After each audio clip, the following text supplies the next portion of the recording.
So here we are in Portugal, just setting stuff up to play the Música Divina night. I am Dub KULT of Living Records, and I'm here with the first artist on Living Records, the Photonz.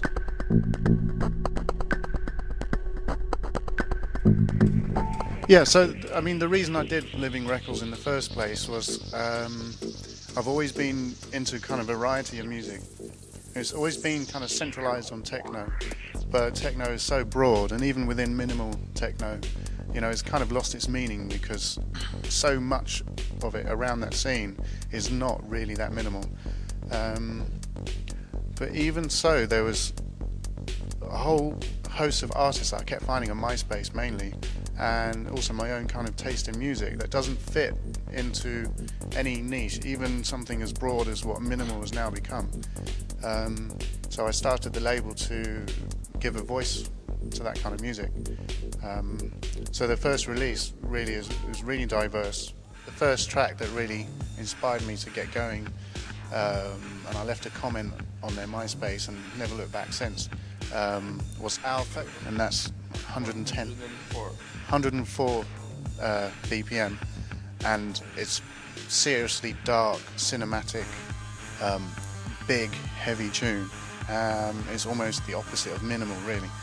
But for me, it's still part of that electronic dance music scene.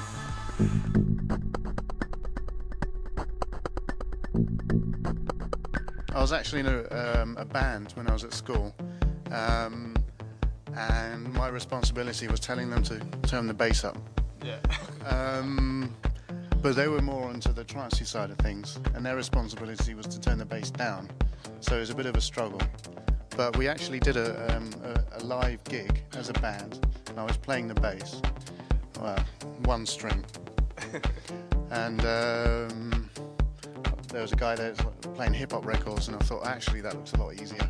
I'm going to be a DJ.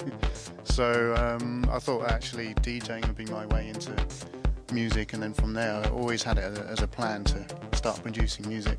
For me, I always was a great fan of music. I just bought records, vinyl records, like techno records, even when I was not a DJ, just wanting to have those records and play them in my house. So we were friends. We just we enjoyed listening to music together. We just kind of started listening to the same stuff, so it kind of made sense from the beginning. We had another friend that enjoyed our music too, so we just kind of grew from there, I guess, just a natural thing. And then seeing artists and DJs playing and thinking how much fun they should be getting from that, we just wanted to have that fun, I guess, to create something of your own.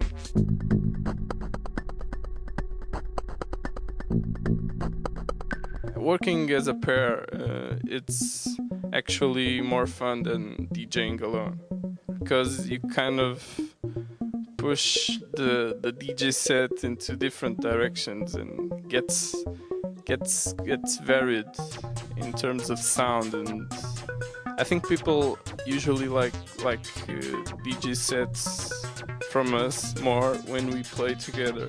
We like the same kind of music, but when we play together, there is sounds different, and alone it's not the same. When we make music together, we make that in a long part of the work is made alone, and then we can meet sometimes to discuss some points, but it's made alone, and probably some kind of music is more mine and some are more from Marco, but in the in the end the music will be Photonz. We just I think we work in a, you know, we make a lot of different stuff just for fun, but at some point we just think, okay, this bit is Photonz, we get together to finish this one.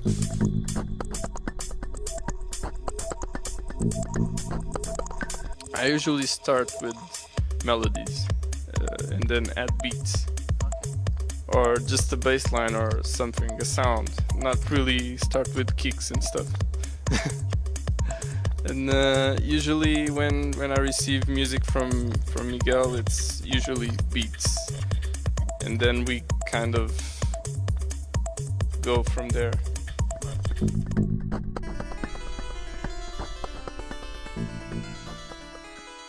In the traditional sense, I don't really consider myself a musician, but what I do is musical, and I think DJing is also a very valid musical expression, but the length of time you're dealing with between phrases, if you like, is a lot longer than playing a melody on a piano.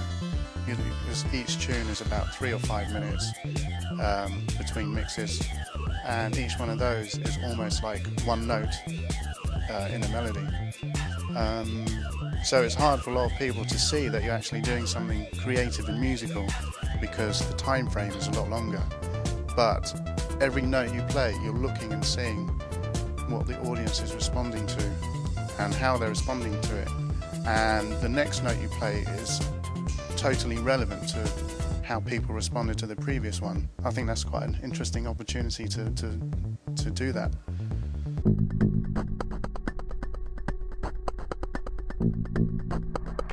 I have this interesting kind of pull in two almost contradictory directions.